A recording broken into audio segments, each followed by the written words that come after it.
You ever have one of those moments where you're just sitting there?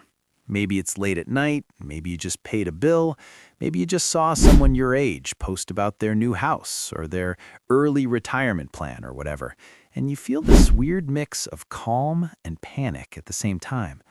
Like on the surface, everything's fine. You've got a job, you're paying your bills, maybe you even have some savings. But then there's this quiet voice in the back of your head that goes, wait, am I actually okay? And then you do that thing. You open your banking app, you look at your retirement account, you do a little mental math, you calculate how old you are now and how old you'll be in 10 years, and suddenly 10 years doesn't sound that far away. If you're in your 30s or even late 20s, you've probably had that moment, that subtle realization that 40 isn't some distant, grown-up milestone anymore. It's approaching, quietly, steadily, like a train you can hear in the distance. And I think about this stuff a lot, honestly, probably too much. My name is Tim, and I spend way too much time thinking about money, not just how to make it or invest it, but how people relate to it. Why some people wake up at 40 feeling calm and secure, and others wake up feeling behind, boxed in, and kind of confused about how they got there. Because here's the thing nobody really tells you. Hitting 40 doesn't magically create a crisis. It just reveals the habits you've been repeating for the last 15 years. And today, I want to talk about one massive mistake you need to avoid before you hit 40. Not because 40 is some deadline, not because your life ends there, but because the financial patterns you lock in before 40, they get really hard to change after. We're going to talk about lifestyle creep, silent debt, comfort traps, delayed investing, identity-based spending, the subtle decisions that feel harmless in your 20s and 30s, but compound into something heavy. And if you stick with me, I think you'll see that this isn't about cutting lattes or extreme budgeting. It's about avoiding one mindset that quietly steals your options. And options, more than money, are what you'll wish you had. Let's get into it. When people talk about financial mistakes, they usually jump straight to credit card debt, or car loans, or student loans. And yeah, those matter. But honestly, the bigger danger, the one that sneaks up on people, isn't explosive debt. It's permanent lifestyle inflation. Here's how it usually goes. You start making a little more money. Maybe you go from $45,000 to $65,000, then $80,000, then maybe six figures. And every raise feels earned, deserved, like progress. So you upgrade your apartment, you get a nicer car, you start eating out more, you travel a bit more comfortably, you stop looking at price tags quite as closely. And none of that is wrong. But here's the subtle shift. Your baseline moves. What used to feel like luxury becomes normal, and what used to feel normal now feels unacceptable. That's the trap. I once had a friend who doubled his income in about 6 years. Incredible progress. But by the time he hit his mid-30s, he was still living paycheck to paycheck. Not because he was reckless, not because he was irresponsible, but because every raise had already been spent before it arrived. New apartment, new car lease, new subscriptions, better vacations, nicer furniture, private gym, premium, everything. So when life threw a curveball, a layoff scare, he didn't feel rich. He felt fragile. That's what lifestyle inflation does. It doesn't just increase spending, it increases pressure. And by the time you're approaching 40, if your expenses rise at the same pace as your income, you've built a financial life that requires constant performance. You can't slow down. You can't pivot easily. You can't take risks. You've engineered a treadmill. And the older you get, the heavier it feels. Why it matters. At 25, high expenses are inconvenient. At 38, they're terrifying. Because responsibilities grow. Family, health, aging parents, career competition, everything gets more real. What to do instead? Every time your income rises, freeze part of your lifestyle. Not all of it. You should enjoy your progress. But decide in advance that 30 to 50% of every raise goes toward investing or increasing flexibility. Build a life that costs less than you could afford. That gap? That's freedom. This one is subtle, and honestly, it's dangerous. In your 20s and early 30s, you feel like you have time, and technically you do. So you tell yourself, once I hit 35, I'll really focus on investing. Or, when my income stabilizes, I'll start maxing out my retirement accounts. Or, when things calm down. Things never calm down. Life just changes shape.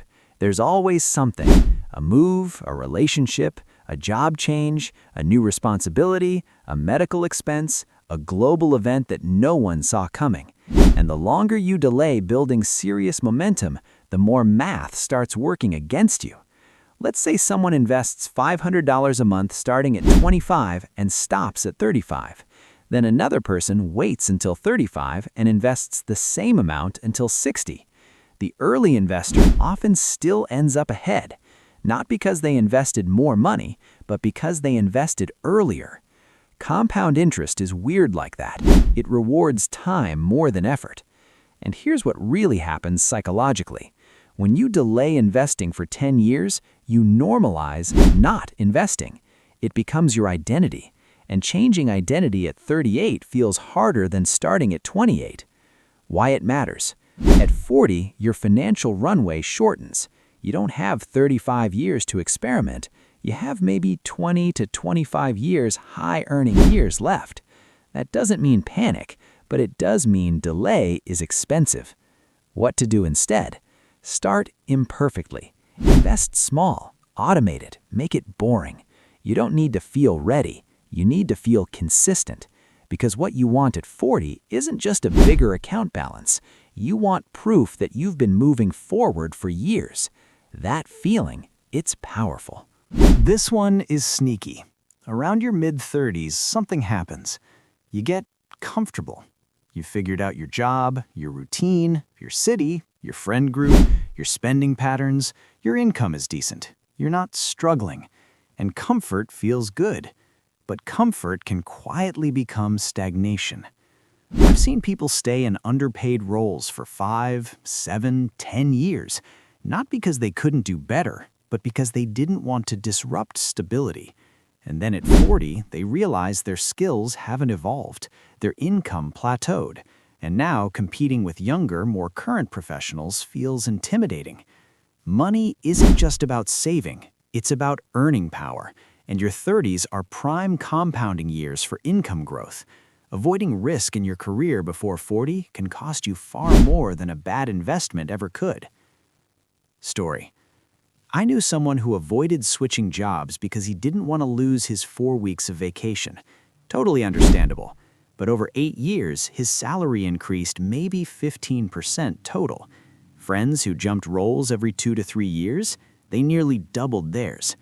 At 39, he realized loyalty had cost him hundreds of thousands in earning potential, not because he was lazy, because he was comfortable. Why it matters? At 40, radical career pivots feel riskier. Family, mortgages, obligations, they anchor you. Your 30s are your leverage window. What to do instead? Every year, ask yourself, if I lost this job tomorrow, how competitive am I? If the answer scares you even a little, that's your signal. Invest in skills, network, explore opportunities. Comfort is warm, but growth is profitable. Section 4. The Identity Spending Problem. This one hits deep. In your 20s and 30s, you're still forming identity, and money becomes a tool to signal who you are. The car, the apartment, the watch, the vacations, the restaurants, the I'm doing well aesthetic. We don't talk about this enough. Sometimes we don't spend for enjoyment, we spend for validation. And the problem isn't the spending itself, it's the attachment. When your lifestyle becomes tied to your identity, downsizing feels like losing status, and that makes financial correction emotionally painful. I once downgraded apartments to increase savings. Objectively, smart move. Emotionally, it felt like regression. Why? Because I had quietly attached my self-worth to my address. That's dangerous before 40, because identity solidifies, and unwinding ego-driven spending later is much harder. Why it matters? If your financial life is built around image, it becomes fragile. Any income drop becomes a status crisis. What to do instead? Build identity around traits, not possessions. Be the disciplined one, the calm one, the investor, the low-stress one. Detach ego from expense. You'll thank yourself later. Here's something no one loves to think about. Health gets more expensive as you age. In your 20s, you can kind of ignore it. You bounce back. You skip checkups. You think you're invincible. But around 40, stuff starts showing up. And if you've built a financial life with zero margin, medical costs, even small ones, can destabilize you. But it's not just medical bills. It's energy. Burnout in your 30s compounds. Stress compounds. Neglected sleep compounds. Money and health are deeply connected. If you grind nonstop chasing income without building systems or investing wisely, you risk hitting 40 with money but no energy to enjoy it. That's not wealth. What to do instead? Treat health like an asset. Budget for it, prioritize it, protect it. Because the most expensive thing at 40 isn't a car, it's lost vitality. Social media makes this worse. At 35, you see peers with houses, investments, businesses, families, big milestones, and comparison creates urgency, but not always smart urgency. Some people panic spend, others panic invest in risky things, others freeze. But here's the truth. You don't see their debt, their stress, their trade-offs. The worst financial decisions often come from comparison, and before 40, panic decisions can derail compounding.